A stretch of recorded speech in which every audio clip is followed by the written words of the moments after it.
បាទជំរាបសួរបងបាទជំរាបសួរបាទជំរាបជូនបងប្អូនតិចបងគឺបងប៊ិនសុងបាទជាគ្រូបង្វឹកបណ្ដាលនៅញូហ្សេឡង់ អូក្លែនបងជាអតីតកូនសិស្សលោកគ្រូជីស្រៈបាទបងអាចជំរាបជូនពីសាវតានៃការចូលកូនគុណខ្មែរទីបានបងជំនាន់ណាជំនាន់ណីដែរខ្ញុំមិនបានជាវាយអីច្រើនទេប៉ុន្តែគ្រាន់តែហាត់បានហាត់បាទម្ល៉េះឲ្យបានហាត់ចឹងទៅខ្ញុំគិតថាមកនៅទីនេះមិនខ្វះទេអ្នកចេះប៉ុន្តែគេអត់មានពេលវេលាខ្ញុំក៏អត់មានដូចគ្នាដែរប៉ុន្តែខ្ញុំឆ្លៀតពេលហាត់បាទឆ្លៀតពេលបាទឆ្លៀតពេលមកបង្ហាត់ក្មេងៗដែលយើងអត់មានគេនៅស្រុកនេះគេមានតែមួយថៃចឹងទៅយើងអត់មានគុណខ្មែរអីចឹងខ្ញុំក៏ចេះតែបង្ហាត់ទៅណាបាទឥឡូវហ្នឹងក៏វារីកចម្រើនខ្លះដែរបាទតាំងពីពេលនោះមកមកដល់ម៉ោងនេះប្រហែលឆ្នាំហើយបងនៃការកកើតនៅក្លឹបមួយបាទគិតទៅចេះពេកជា25 30ឆ្នាំណាអូយូរដែរបាទយូរដែរខ្ញុំតាំងពី2010តាំងពី2010មកបាទអញ្ចឹងវាចូលយូរដែរហើយយូរដែរបាទបងដើមចូលមកគេនៃការបងបង្កើតនៅក្លឹបមួយនេះឡើងទៅបើតាយើងមើលទៅវាមិនធំប្រហែលប៉ុន្តែឮថាមានសិស្សមានអីមកច្រើនដែរមានបងមានមកច្រើនចេញចូលមកច្រើនប៉ុន្តែកាលណាកាលដំបូងកាលនោះខាងគណៈកម្មការវត្តហ្នឹងគេឲ្យកន្លែងមួយធំបាទកាលហ្នឹងល្អមានសិស្សមកច្រើនវាឥឡូវក៏វាមិនអត់ដែរវានៅតែបន្តអញ្ចឹងវាមិនដាច់សោះហើយបាទនៅមានក៏ប៉ុន្តែវាគ្រាន់តែថាមិនមានច្រើនព្រោះកន្លែងយើងវាទូចធ្វើម៉េចពោគេនឹងបំរុងទៀតប៉ុន្តែវានៅពេលយូរបាទប្រហែលប្រហែលអ្នកដែរបងក្នុងមួយថ្ងៃខ្ញុំជាអត់មាន full time ទេខ្ញុំ part time ទេខ្ញុំក្រោយពីការងារម៉ោងដូចតែខ្ញុំធ្វើការពេលថ្ងៃអញ្ចឹងទៅពេលល្ងាចដែលចប់ពីកិច្ចការខ្ញុំឆ្លៀតមកបង្ហាត់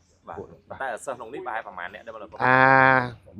ទៅ5 10នាក់20ចាំ20ទៅ5 10នាក់ច្រើនគួរសមដែរក្លឹបនេះក្លឹបនេះមួយបាទអញ្ចឹងបានតែក្លឹបគុណខ្មែរនៅនេះគឺមានរបស់លោកគ្រូមួយមានតែមួយមានតែមួយទេបាទអញ្ចឹងសម្បូរក្លឹបមានច្រើនក្លឹបគេផ្សេងមានច្រើនតែខ្មែរយើងមានតែមួយដើមចូលមកគេនៃការជំរុញរបស់បើកក្លឹបបដាល់ឡើងចិត្តខ្លួនឯងយើងអត់មានពីណាគេជំរុញយើងចិត្តខ្លួនឯងឆ្លាញ់បាទហើយកាលនោះនឹកឃើញបងនឹកឃើញតែមើលទៅអាចចេញជារូបរាងក្នុងការបង្កើតក្លឹបខ្ញុំគិតថាដែលខ្ញុំហាត់មកពីគ្រូមកខ្ញុំគិតថាបើខ្ញុំហាត់ហើយយកទៅចោលគេអត់ប្រយោជន៍បាទខ្ញុំគិតថាដែលខ្ញុំចេះតិចតួចហ្នឹងខ្ញុំផ្សព្វផ្សាយបាទកុំអោយយើងថាពេលដែលយើងទៅស្លាប់ទៅក៏មានដំណេកដល់គេដែរបាទគេសម័យរបស់ខ្ញុំដែរបាទអញ្ចឹងហៅថានៃការកកើតក្លឹបនេះឡើងគឺដោយសារការស្រឡាញ់បាទការស្រឡាញ់បាទគេស្គាល់ច្រើនទេមកក្លឹបនេះច្រើនបាទបើតាមដឹងបងដូចជាមិនមែនបង្កើតតែក្លឹបទេបង្កើតទាំងកម្មវិធីប្រកួតទៀតបាទមានក្នុងខ្ញុំមិនបានធ្វើច្រើនទេខ្ញុំក្នុងមួយឆ្នាំខ្ញុំធ្វើម្ដងព្រោះខ្ញុំវាអត់សូវមានពេលដែរបាទមួយឆ្នាំហ្នឹងដូចថាពេលចូលឆ្នាំរាល់ឆ្នាំចូលឆ្នាំរាល់ឆ្នាំប្រកួតរបៀបមិនហ៎បងរបៀបគុណខ្មែរយើងបាទប៉ុន្តែក្មេងៗឬក៏ធំក៏មានក្មេងក៏មានបាទច្រើននៅមកការចូលរួមច្រើនគឺថាពេញហ្នឹងហ្មងទីធ្លានឹងពេញហ្មងបាទអូការគ្រប់គ្រងច្រើនមែនទេច្រើនចំណាយច្រើនទេមកក្នុងការរៀបចំនោះមិនជាច្រើនទេតែជាអាចរត់ទៅរួចដូចថាគណៈកម្មការគេជួយខ្លះហើយបងប្អូនគេ support ខ្លះចឹងមកណាបាទក្នុងដើមកលឆ្នាំនេះគេ support ច្រើនបាទខ្ញុំសប្បាយចិត្តមែនទែនហើយមនុស្សក៏មកច្រើនទៀតបាទអ្នកវាយក៏ច្រើនទៀតបាទច្រើន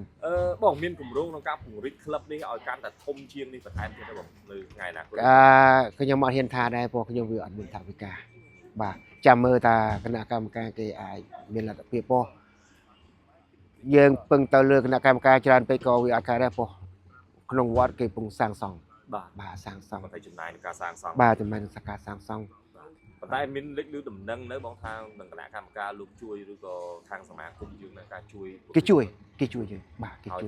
តើបាទសម្រាប់បងបើចង់បរិចនៅកន្លែងដែរឬក៏ទៅរកកន្លែងនៅកន្លែងដែរនៅក្នុងទីធ្លាវត្តដែរបាទខ្ញុំអត់ទៅណាឆ្ងាយទេព្រោះបងប្អូនត្រឹមត្រូវច្រើនបាទច្រើនគេដឹងច្រើនបាទ